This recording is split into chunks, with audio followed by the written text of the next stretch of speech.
Capital, business and profits are no longer dirty words in West Bengal.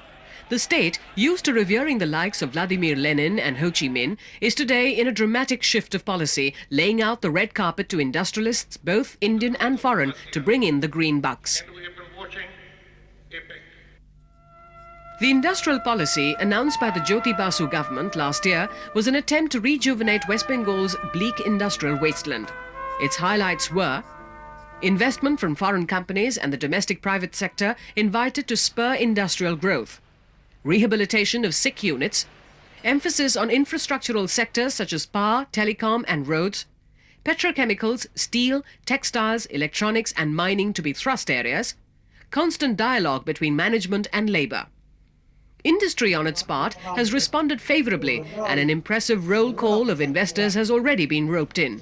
These include mainly R.P. Goenka, Purnendu Chatterjee, B.M. Khaitan, Aditya Vikram Birla and the Hindujas. What's more, most of them also seem to be pleased with the way the government is going about its job. The political will to deliver is very strong, and we have seen that in a few cases where they have delivered very quickly. They are reacting with a lot of speed. Gone are the days of a shabby office dishing out dull-looking pamphlets. The West Bengal Industrial Development Corporation, WBIDC, the 27-year-old body which overlooks the investment proposals in the state, has come out with glossy brochures and floppies with key information on the state to distribute to potential investors. The first week of January also saw the inauguration of WBIDC's swank office, Shilpa Bandhu. This will be the single-window agency for all-round assistance to entrepreneurs in large and medium-scale industrial sectors. There was also an intensely publicised campaign to market West Bengal to the world, which involved WBIDC chairman Mr. Somnath Chatterjee undertaking tours to countries such as Singapore. We are going to have time-bound appraisal of the schemes. We're inviting people, come here, put us to test, let us try to do it. You don't have to go from one place to another. Within 1 month, I'll tell you whether I can do it or cannot do it. We are having at the highest, topmost level appraisal of the proposals that are coming in this office. They are sitting every day. And we are monitoring every week what progress is being made. And as a matter of fact, every evening we are monitoring what has been done in course of the day. And that is why people are now finding that there is that seriousness, there is that sincerity in the approach of the government and governmental agencies. The efforts have paid off. In the past 3 months, the state has been able to add over 200 billion rupees or $6.6 billion to its tally. A majority of the investments have flowed to the sectors of petrochemicals and engineering. As a tribute to the government's efforts, the recently concluded centenary celebrations of the Confederation of Indian Industry in Calcutta had a special plenary session devoted to opportunities in West Bengal. Common sense told us 17 years back to concentrate there in agriculture, in small-scale industry. And we have done exceedingly well there.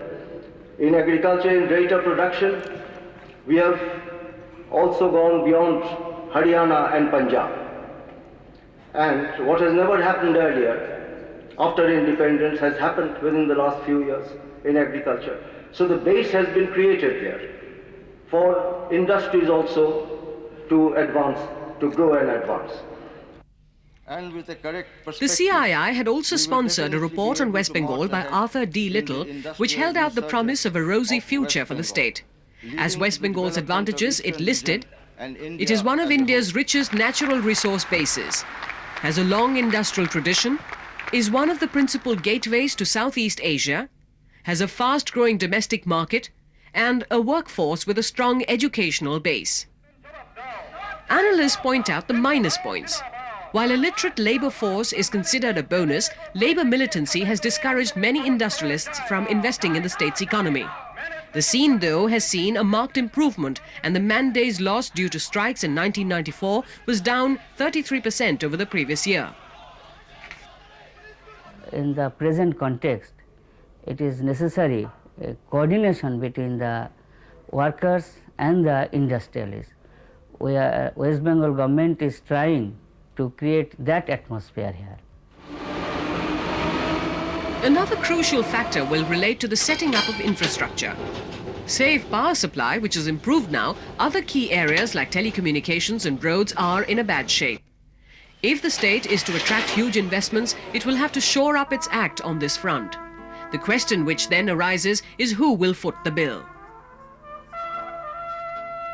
It has to be a collaborative effort, but the major, at least the financial burden will have to be borne by the private sector. And I think if the returns are attractive, there is no reason why the private sector will not come. In part, CESC has really shown the way.